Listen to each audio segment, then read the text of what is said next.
The Biophilic Leadership Summit is the only multi-day conference entirely dedicated to biophilic projects, principles, and research, bringing together the top industry leaders in an intimate, natural setting to network, build partnerships, and learn from each other.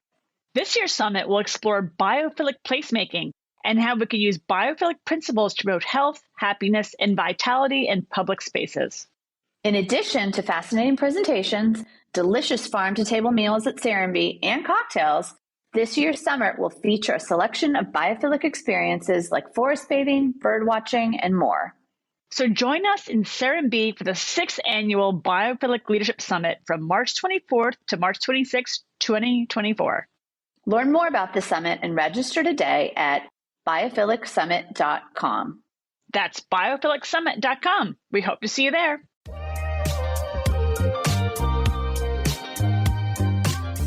Hey, Monica. Hey, Jennifer. Tell everybody about our guest today.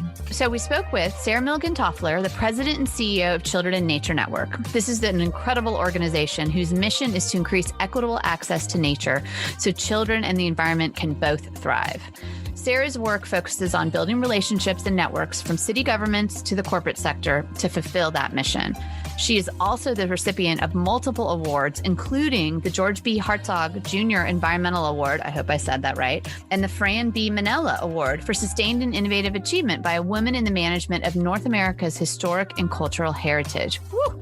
Mouthful. That is such a mouthful. So in short, we were obviously super excited to speak with her. Yes, exactly. So you don't have to have listened to our past episodes to be fully on board with this one, but I think so many of the things we touched on with Sarah parallel our conversations with Bill Browning about health and wellness and Tim Beatley about ethics of cities and how nature plays such an important role.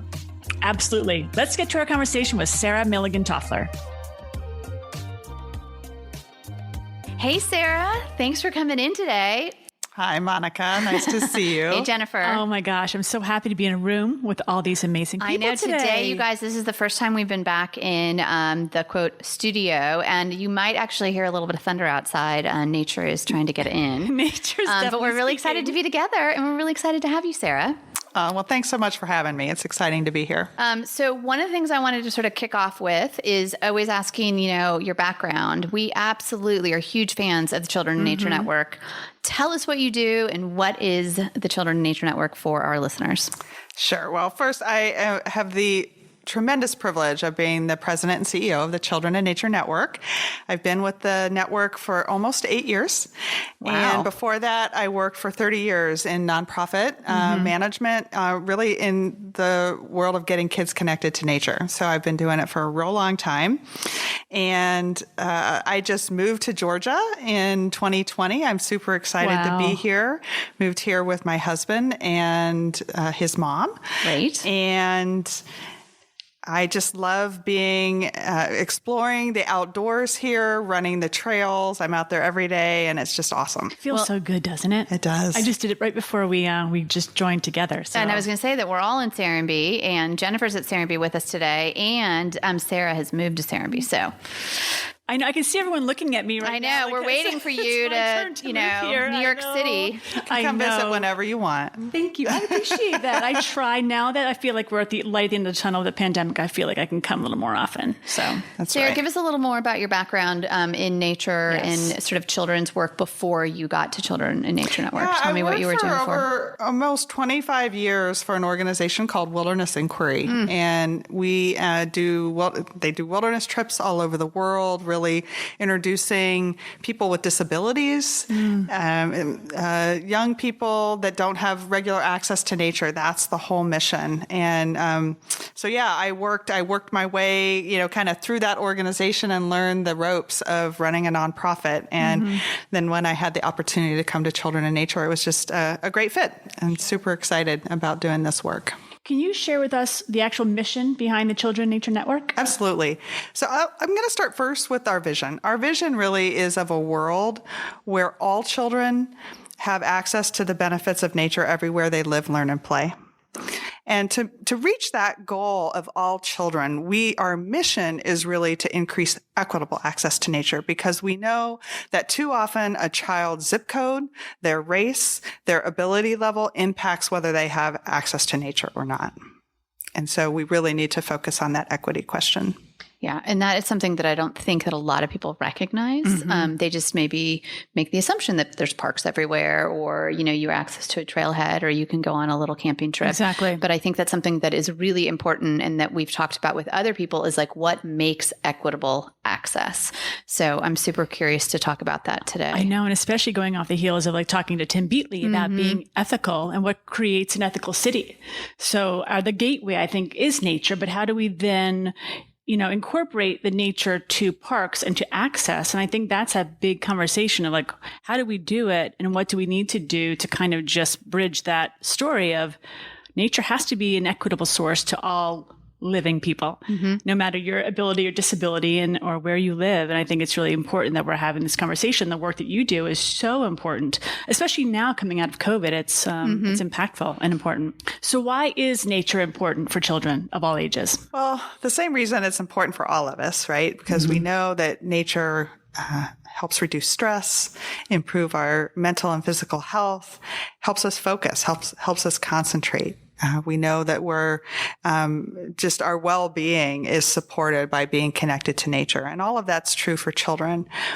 But the other reason that it's so important to think of this for children is that we know that habits established early in life carry into adulthood. So if we don't start that engagement and having kids just feel comfortable, exploring, asking questions, falling down, knowing what different plants are, it's hard to sort of pick that up once you're into adulthood.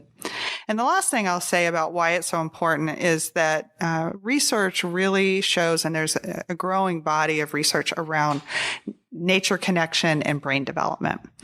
And while it's great news that there is, plasticity and we can continue to develop our brains throughout our life, we see that children who don't have regular access to nature, actually the white matter in their brain does not develop normally. And so that impacts their ability to perform in school, to concentrate, all kinds of things. So we really just need to make sure that parents know how important it is for their children's healthy development to get them outdoors, as often as they can. I'm so glad you brought that up, because we kind of overlook the actual impact and just say, oh, it's just there and it will always be there. But it's like maybe on the weekends or it's somewhere else. But I'm so glad you said that, because it's so important for the children's development. Yeah. Well, and it's just easy. Oh, sorry, Monica. No, go ahead. I think we often think too that it means like we need to get in a car, we need to get on a bus or a train and go out to nature.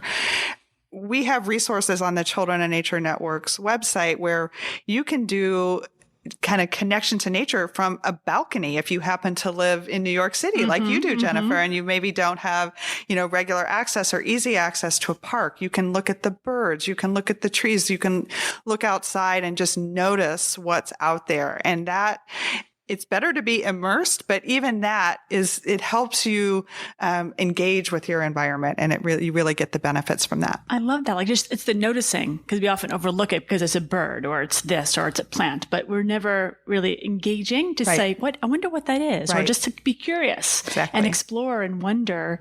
And that's the gift of the witnessing of the nature around us. And that's why I think you're teaching that, and it's so important. Well, and you said before we got on, people will think, oh, well, you're just a nature person. Like you like nature just like somebody else likes movies. And I thought you had a great response to that. And so do you want to sort of throw that back out at us? Like people we shouldn't be thinking of it as this thing that you are or you aren't, right? Right. Well, and whether you like nature or not doesn't matter. what we and hopefully people do grow to like it. But we are part of nature. Actually, we are wired. Our brains are wired to respond to natural forms, and clearly now we're learning that our brains are wired to respond to nature and develop with nature. So it's less about whether you like it or not, and more about just recognizing that, we really need those opportunities to kind of reconnect with our source. So I think, I like that also, it's not whether you like it or not. That doesn't really matter. Like, we need it. We're part of it. Mm-hmm. And I think of a lot of people who think of nature like, I'm scared. It's so dark in the country. Or, well, what if there's bugs? Or is there something that's going to eat me on the trails? That we somehow culturally have gone from, a community of people who are very comfortable in nature to a group of people that are very scared of nature, if that's a way. And I don't know if that has something to do with the historic barriers, that prevent people from coming into nature. Like, is it an education? Like, what is it that sort of stops people from embracing it? Well, that's a big question, Monica. That's a huge one. And I think that maybe I'll answer that in a couple of ways, because I think that,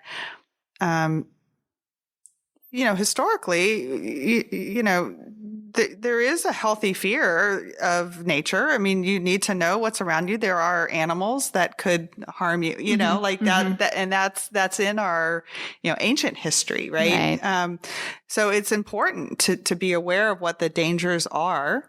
But as we've built up cities and done those kinds of things, we've tended to, there's the thunder. I know. We actually have created communities that really are intentionally disconnecting us from nature. And I think we're just now realizing that we kind of threw the baby out with the bathwater on that one, and that we need to rewild our cities. We need to bring nature back into, housing developments and urban centers, and, creating outdoor places where people can work, and just all of the things that we're now seeing help to support people being, happy, healthy, their best selves, right? Absolutely. And I think a big part of that is policy, right? Yep. A lot of it's policy. A lot of it is recognizing that it's something that's important. We take it for granted. And I'll use this example because I think, if you go into a community, let's say you talk with any community, any municipal leaders, city leaders, and say, what about parks? Oh, we love our parks, and the communities, we all love our parks. But if you look at city budgets, it tells you that they don't. The values follow the money. And so what I would love to see is that we fund parks like their public health infrastructure and education infrastructure that they really are. That would really communicate that we value our parks. Parks are the first thing to get cut in terms of budgets and staff and all of that. So, but we've seen with COVID, with the pandemic, it is part of our public health infrastructure. And I know park directors who just said, like, we don't have the capacity to respond to the need. And that's a funding decision. That's a policy decision. And, we're not there yet, but, how do we kind of flip that switch so that people start to see, like, no, like, if we don't invest here, we are going to be paying down the line for that. Well, and I think that's a good point. You're saying paying down the line, like kids, if the white matter isn't developing, we're going to pay for those kids. They're just not going to be at their full potential. That's right. I was going to ask, have you seen a greater interest because of COVID in what you're doing, and that people are saying, I need to have more access, and how do we do these policies or change the policies? We really have. I think people are waking up to the importance of nature and the outdoors. I think municipal leaders are. I think families are recognizing this. I'll talk in a minute about the huge interest. There's a moment right now, I think, for outdoor learning and green schoolyards. But I do want to point to one thing that is actually concerning that folks need to know, that we're seeing some early research come in about COVID. These studies are available on the Children and Nature Network website. While adults are spending more time getting outdoors and connecting to nature, we're seeing that children are spending even less time than they were before outdoors. Oh, wow. And it's having pretty significant impacts on their mental health, on anxiety levels, on their ability to focus, kids are, while they've been learning online and all of that, there's huge anxieties about going back into the classroom. And so we have some work to do to help ensure that those kids have an opportunity to get back outdoors. But and parents really need to be paying attention to sort of, they're on Zoom all day for school, and then there's no PE because what do you do for PE? I mean, some push-ups in your bedroom. I've heard the same thing. Like friends from around the country are saying, I can't get my kids outside. My teenagers will not leave their bedroom because they're on Zoom and they're on their devices, and it's been really challenging. It's really challenging. Well, and all of their friends are on those devices, and so you're also finding that they haven't felt safe to intermingle and be social with other kids. That's so right. And especially hopefully now we're going to get the vaccine for 12 to 15, but it is kind of interesting because there's no social life for them. That's right. Especially the older ones. Yeah. So. But there is there is a huge interest right now in outdoor learning. And I can give an example of, what we're seeing is that if, those schools that want to get kids back into in-person instruction, if you use that space outdoors, we talk about ventilation. Yes, sure, we can get good ventilation, open windows, but what about outside? Like there's the best ventilation out there. So schools are really recognizing that that's going to be a way to be able to get back into in-person learning. But then, what we're hoping is that we can help to support them building that infrastructure to continue it after COVID, because we know that it really helps kids, be better and learn better. And they just, they feel better when they spend time outside. There's lots of evidence that outdoor learning really supports improved academic outcomes, especially for those kids that are struggling the most in school. They benefit even more. So we are working on a national initiative in partnership with the National League of Cities. We've got 12 cities right now, city school district partnerships that will be part of a national cohort that are working to create district-wide green schoolyard efforts. So every student in a school district would have that opportunity.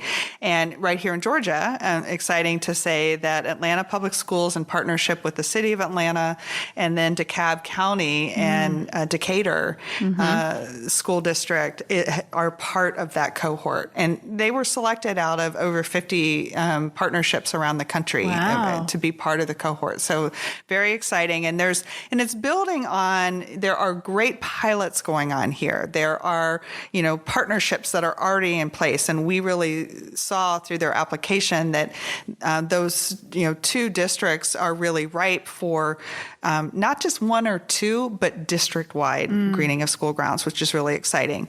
And added to that is here in Georgia, in the last legislative session, Senator Sheikh Rahman put forth a bill to create a Senate Learning Study Committee on outdoor learning. And that passed with huge bipartisan support. And so that's going to be starting this year as well. So we're really hopeful that actually here in Georgia, we could have an example where we're showing local momentum, great partnerships, local foundations and businesses are involved. And then the state can come in and hopefully lend their shoulder to the wheel as well. That's incredible. And provide, hopefully funding and policy support so this can, grow across the state. Right. And we were saying also that's like broad bipartisan support. Absolutely. Because we're like, nature does not take sides. Exactly. It's amazing. This is for all of our kids, and it's really, really for the future. Again, trying to get these kids to their potential. That's right. By getting them inside. Can you tell me, one question I had was greening a public schoolyard. Yes. Yeah. What does that exactly mean? Yeah, it's a great question, Monica, because it's like, what is that, like a garden? I wasn't or what? sure. I was like, is that grass? So the first thing that I'll just mention is that, we think about the land around a school as like belonging to the school. That's actually public land. It belongs to the public. And we don't think about that land around a school as part of the learning environment for our children, which, kind of a huge miss and a huge opportunity. The other thing that's really important to know is that public schools in the United States in most communities are one of the top 3 landholders. So like in Chicago Public Schools is the second largest landholder in the city of Chicago. So if we thought differently about how that land is used, imagine the impact we could have. So to answer your question, Monica, what does that look like? So we can think first about, sort of the environmental pieces, green infrastructure, stormwater capture, native plantings, tree canopy that can, buffer communities from heat islands. So we can sort of think about, the creation of flyways for, native species and all of that on the school grounds. And we can, and like with the green infrastructure, Houston is doing this to help with flooding and really, girding themselves for the impacts of climate change and using their school grounds to do that. Then you think about what goes on top of that. Ball fields, sure, that's great, but that's usually where we stop. Gardens for growing food. In Atlanta, urban forestry is a huge deal, but we can do that on all of our school grounds, and kids can be involved in growing food for the cafeteria. Outdoor classrooms. Hiking trails. I mean, we know that kids that are not involved in competitive sports kind of stop being active if they're not still engaged in that in middle school. Why don't we have hiking trails? Why don't we have bike paths? Why don't we have places where, kids can be active outside and, hang hammocks, climb trees, do that kind of stuff. I love that. So it's really, there are these multifunctional spaces they can be. They really should be available to the school community during the day and the surrounding community outside of school hours. And those are the kinds of schoolyards that we look to support. But we really try and help folks imagine, just open up their imagination about what these spaces could be. We have such a limited view. I often think, if you look at many school grounds in this country, you'll see a slab of blacktop. If you're lucky, a basketball hoop and maybe some, playground equipment, usually a chain link fence around it. And what I often say is, if you put a lion inside of that space, you would say that is not a suitable environment for an animal in a zoo. Wow. And yet we send our children there every day and think that's such fine. a great point.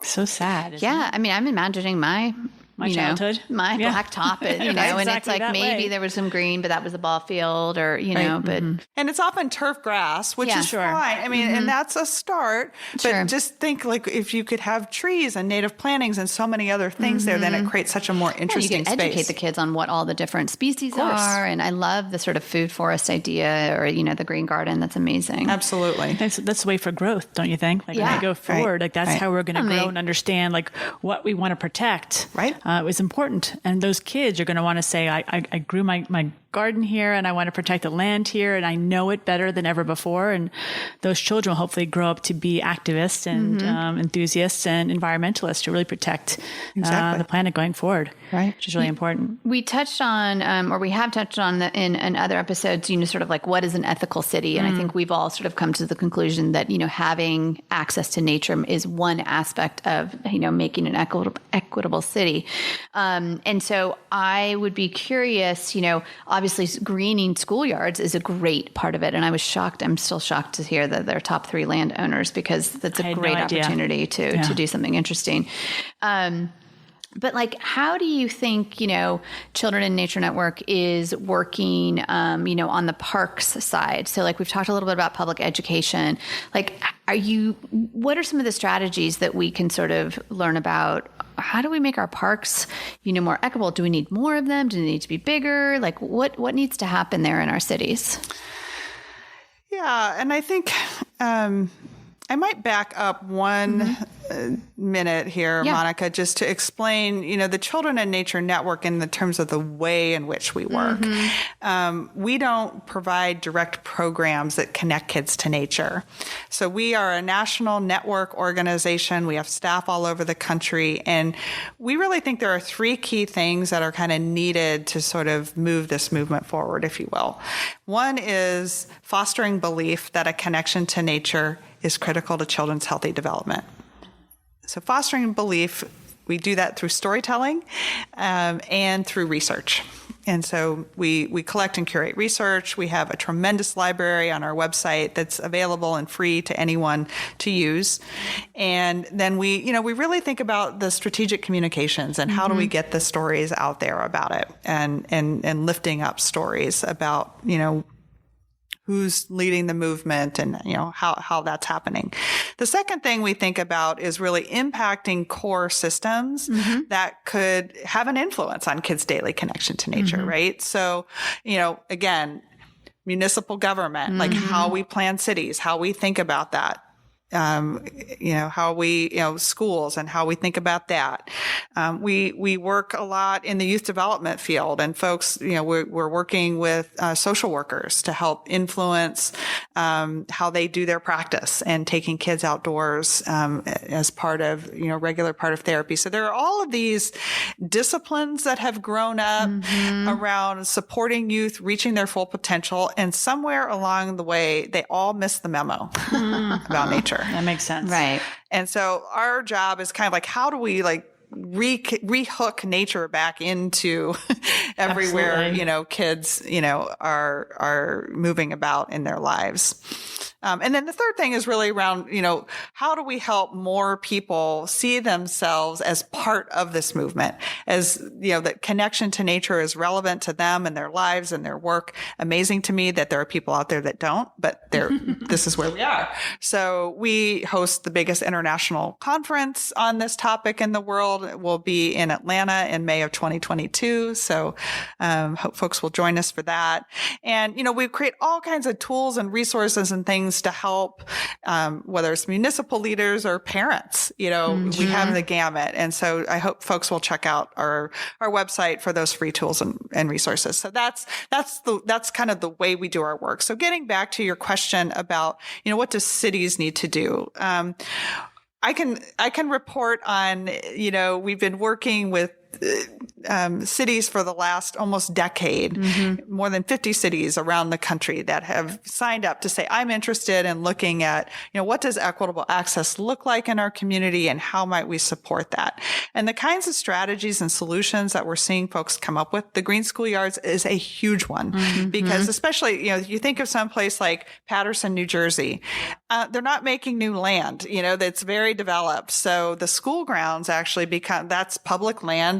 That's a space where we can reimagine how that's being used. So that's a big one. But also things like park library partnerships, like using a library as a jumping off point for nature connection, nature backpacks that can be checked out of the library. Oh, I love that. I know in St. Paul, Minnesota, there's a youth group that, started gardens in a nearby park, and they put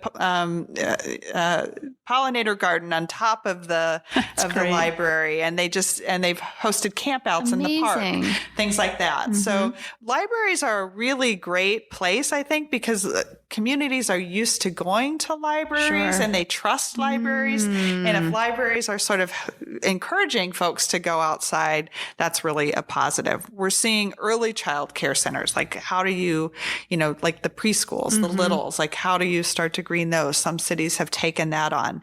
Some cities are doing outdoor bills of rights, and they're creating a platform that says we agree as a community that it is a child's right to have connection to nature.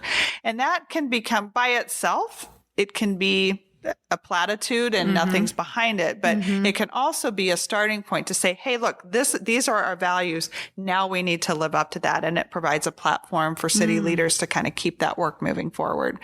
So those are, just some examples. I love that. And Outdoor Bill of Rights, is that on your website as well? So people can take a look at it. Can they then ask their city to sort of implement this? Absolutely. Anybody can do that. You can take the language and adopt it for your own city. There's, just take it, run with it, for sure. Are many cities coming to you now and saying, how do we implement, or do you guide them through the program, or you just say, here are the resources to help you? Well, we provide deep technical assistance and peer learning. We've created networks so that, folks working in Houston can talk to the folks in Atlanta or San Francisco or Grand Rapids, Michigan, or Louisville. Because these folks that are working in these communities, a lot of them, they face the same kind of barriers and challenges, and knowing that there's somebody that they can call. Oh, I remember so-and-so. She dealt with that. Sure. I'm going to call her and see if I can, get some ideas on how to get through this together. That's great. Yeah. I love it. What is some of the biggest success stories that you've sort of seen over the past 8 years that you've been with children? There's so many, but I think, one example I would say is in Grand Rapids, Michigan. Great community. But they really recognized that they had an equity problem in, particularly their Black and Latinx communities were just not using parks, not getting out into them. A lot of, neighborhood folks were saying, we don't feel safe in our parks, et cetera. And so the mayor really made a commitment and just created alignment throughout their city. And actually, it was a young woman that had been through one of our youth leadership trainings who kind of ended up leading the effort across the city. And they did select greening of school grounds as one of their, kind of core strategies after, going out to the community, asking them what they wanted, all of that. And so they are breaking ground. They have, and the mayor, when she is out speaking, she's talking about nature connection as a pillar of what makes Grand Rapids a wonderful place to live. Fantastic. And so that's a sign, I think, when we're starting to hear mayors in their talking points. It's not just, we have great parks and whatever. It's that we really recognize that throughout our city, this is an important aspect and that kids feel, welcome here. And so that nature connection is interesting. I'm always fascinated with language. And so, all the work that you're doing and all the research, is that sort of the simplest way to sort of break it down for families and for municipalities is just say that? It is. We often also just use the word outdoors because sometimes for a lot of communities, nature can feel far away. And so we often talk about, let's just get outside, know, but I do think that there are opportunities for us to think about, how do we increase the biodiversity of the spaces that we have? I mean, parks are great. Very often, parks focus almost exclusively on kind of the recreation component and don't really think about the other opportunities. And I've often thought about this. I don't know, it's like when my son was little, take him over to soccer practice and, all the parents were just sitting there watching their kids play soccer because there's nothing for them to do in the park. Right. And even just practicing, you don't need to sit and watch your kid practice. It's not a game, but there aren't, walking trails or, just rock climbing or just interesting things to look at in parks. And so there's so much opportunity for us to add, more biodiversity to those spaces. And so we're seeing cities kind of take up some of that work. That's great. Do you have, and not to make you choose a favorite, but do you have a model park or some preferences that you're this one's doing it really well across the country or something? There are so many examples. There's a great park in Cincinnati, Ohio that's doing, that's really awesome. Grand Rapids, again, their school grounds in some regards are sort of like parks, and that's a whole frame that I think is really, that we're seeing cities sort of take up and school districts take up, is not just thinking of that land as the schoolyard, but as parks. Yeah. I love the idea. And I know you're going to ask questions just of and there's so many things I want to ask. The reimagining that yes, sometimes we can't imagine it. So then we can't build it. And if we don't have models or, templates, then we're we're just stuck with the asphalt and my soccer field. So I love that you're doing that, but I'm no, that's exactly, that's what I was just going to say, because you think about cities like like, I live in New York City, or what's San Francisco or Los Angeles doing? Are they getting involved? Because I'm, here I am in New York City, or I'm a New York City person. I don't even know if they are. Well, so New York is not part of our particular work, but there is a lot of great work going on in New York with other, with City Parks Alliance and Trust for Public Land and other groups like that are doing great work there. San Francisco actually is a really great example. They have one of the best green schoolyards programs in the country. So they really have done a great job, and they've really now started to tackle early childhood. And and this is another, I think it's a celebration point and something that's hopeful. So San Francisco now, through their work with the National League of Cities and Children and Nature Network, have a children and nature coordinator at the city. Oh, wow. Whoa. Who shows up every day, and that's what she thinks Step about. Back. We need to see more about this. Yeah. And so, through the work that we did with them initially, we, in addition to technical assistance, we provide some pass-through dollars to the city, and they decided to hire a coordinator, and now they're funding that ongoing. Wow. And she's just doing incredible work. And so that's a great example. And we're seeing cities that do hire that coordinator. It makes a huge difference. Grand Rapids did that. I believe Louisville and Kentucky did that. And so we're just seeing, some really interesting things come out of that, because of course it takes time and energy, right? Yeah. Well, you need an expert on your staff to help you. That's exactly. Right. That's right. So I'm super excited about the League of Cities. I think that's really interesting. And I think as citizens, we can probably, I don't know if we can put pressure on our, city council or whoever to become part of the League of Cities. Like, how do we get them more involved in that? Yeah, well, I will say that, so there's two things I would offer. We will have requests for proposals coming out in the coming months for cities who can apply to be part of a technical assistance cohort over the next 3 years. So I would say watch for that. Go to our website, go to the League of Cities website, and look for those announcements. Great. So that's and absolutely, citizens can bring that forward to their elected officials and say, we should do this, and that's a thing to do. But I would also say that just beyond, it's great if you can get kind of all that support, right, for your city. But there are so many tools and resources out there. Our website has them. Other folks, have great resources as well. And I would say it's always a good time to call your council member and say, this is really important to me. What is the city doing around ensuring that all children have access to nature? What are we doing in our parks to ensure that it's, safe, that we're, really thinking about, creating more biodiverse spaces? What about gardens? We know that there are communities that don't have access to fresh food. How can we solve some of that by using some of our public land? People can go and do that. We've actually got some great infographics on our website that summarize the research. So you can make the case with, points that are backed up by research. So that sometimes helps folks, because I think, sometimes people are afraid that if they go in there, they're going to feel stupid. So we've tried to create some helpful tools and just ways of talking about it with folks. Yeah, because I'm sure it's overwhelming to some people that have never really thought about nature and green spaces this way. And so they think, how can I make an impact? If I'm just one person in a small town, what am I going to do to make a difference? And if you have all this information, these infographics to say, okay, city council member, how can we, as a collective, make our children healthier and better for the community at large?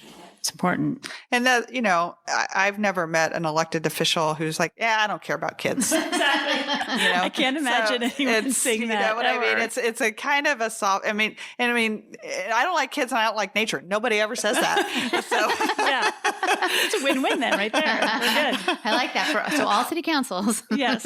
Listen in right now. Here's an easy policy we can put into place. Easy peasy stuff. So is there anything that we haven't covered that you want to talk about and share? Is there anything upcoming? We definitely want to get people to your website, sign up for the newsletter, come to the conference that you'll be next year. But what other big things you want to share with us? Yeah, when at the beginning we were talking a little bit about, equity and, how we know that, we know that there are many barriers for all children, but there are some systemic barriers for particular communities. And, what we're seeing is actually that the same systems of inequity that impact, Black, Indigenous, Latinx, Asian, other communities of color around housing, education, et cetera, are present in the distribution and accessibility of parks and green space. Mm-hmm. So there's some intentionality behind that.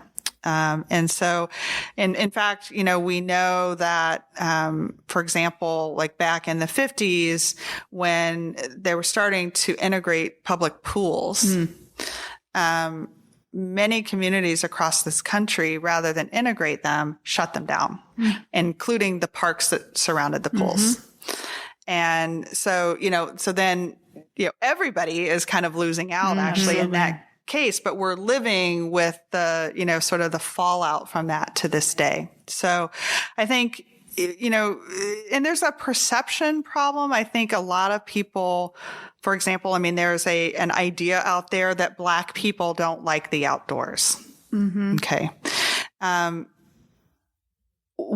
There is a representation problem, I would say. Mm-hmm. But when you actually look at the facts, Black people, Indigenous people have been leading in the environmental movement since forever. Mm-hmm.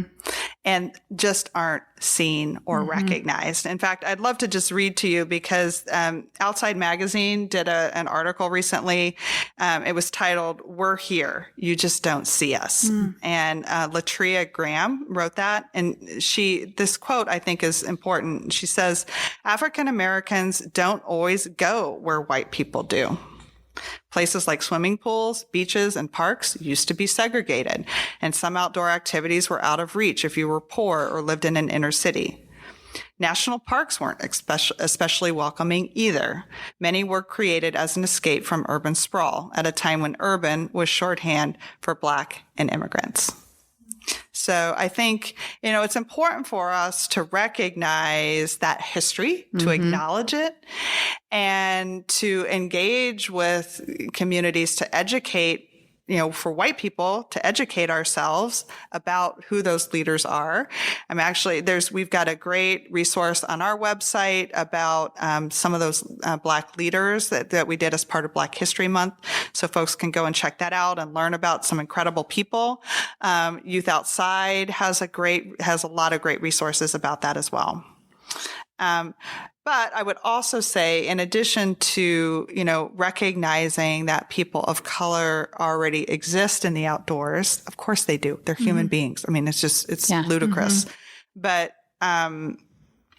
we also do need to prioritize equity as we think about creating new parks, those green schoolyards, et cetera. So it's a both and, I think, around and that we, that the lens that we look at, like, well, where are we going to invest first? Very often, truthfully, where we invest first is where the property taxes are highest. Well, that if you look at, redlining and keeping Black people from owning homes, this is all tied together. So that is why it's so important that we really intentionally, invest in those communities that have been systemically disinvested in. Definitely. And I think the history is so important, like you're making a point of, because if we don't understand context, Right. Our lens is blurred, right. And so that totally helps. And I think you had told me, and the policy of really hurting everybody is something that I think people need to recognize. So when we create these policies and these terrible racist policies that happened years back and are still happening now with, everything that's happening with voting rights, it's going to also disenfranchise other people. Sure. It's going to hurt everybody. That's right. So we really have to be thoughtful. And I love that you brought that up. And I love that quote. Well, and I would love to invite your listeners, Jennifer, to join us on June 10th. We're doing a webinar with Heather McGee and Dr. Gail Christopher. And Heather is the author of The Sum of Us, How Racism hurts everyone and how we can prosper together. And so she's going to be really diving into these issues in some depth and really talking about what does a multiracial, multicultural movement look like in this space, and really recognizing that that truly these policies do hurt everyone. They impact I'm so glad you brought that up, because Monica and I have been talking so much about this lately. And the fact that you actually said that is exactly at the core of the problem. It's hurting everybody. So we need to fundamentally look at how we come together to make the outdoors a place for all across the board. And I think that the even higher level is with climate. You know, again, this is not a partisan issue. Exactly. This is something that we're all involved in. And we have to, reconnect people with nature so they'll really understand what we're trying to save. Yeah. And like you just said it too, like I think we get so much learning out of being in nature. Nature teaches diversity and inclusion, and like we're all welcome. You just need to be present for it, and that there's so much diversity to be found and to be learned and to be taught in nature, and then we're all super connected to all of it. It's beautiful. It is. It really is. Well, thank you for joining us today, Sarah. I kind of want to stay. Wow, we could be here all night. What I think our producers are going to tell us. Exactly. But this has been so lovely. We really this has been a joy. And definitely we'll join you on the 10th. Yes. As listeners. Wonderful. Yeah. And we'll put that all on the website, and definitely head out to Children Nature Network's website and follow the sign up for the newsletter, your Instagram, everything. It's all the same, correct? It's all the same. Yeah. Okay, good. Well, we're going to put them in our show notes. Absolutely. Wonderful. Thanks, Sarah. Thanks, Sarah. All right. Okay. So how do we want to wrap that up? I don't even know where to start. We ended on such a compelling note, but going back to the beginning of our conversation, the thing that really stuck out to me was the effect of nature on brain development, and how a lack of access to nature in childhood affects the development of white matter in the brain. I mean, that is so scary to think about. Yes. And I really think what was driven home for me is that we need to be advocating for green schoolyards and creating more welcoming and accessible parks. These things are so crucial for the health and well-being for all of us, but particularly at an early age. Oh my gosh, 100%. And I guess one silver lining of COVID is that we don't really have to bend over backwards to make a public health argument for these things anymore. It's right there in the open now. Yes, and it's amazing to hear that cities are starting to hire children and nature coordinators. It reminds me of the city ethicist we talked about with Tim Beatley, and it makes me really hopeful. But I do want our listeners to sort of take away that it is up to all of us to not only understand the benefits, but to sort of educate each other about the barriers and access to nature, and to advocate for changes and reform at our community and city levels. Luckily, Children in Nature Network has some incredible resources on their website for anyone who doesn't quite know where to start. Or if you're listening and you work in a municipal role, there's also a great toolkit that will help you begin the process. You can find all that in our show notes. Well, that was great, Jennifer. Yeah, I feel really good and energized and actually very hopeful. But we've also got a lot of work cut out for us. Totally. Talk to you in 2 weeks. See you soon.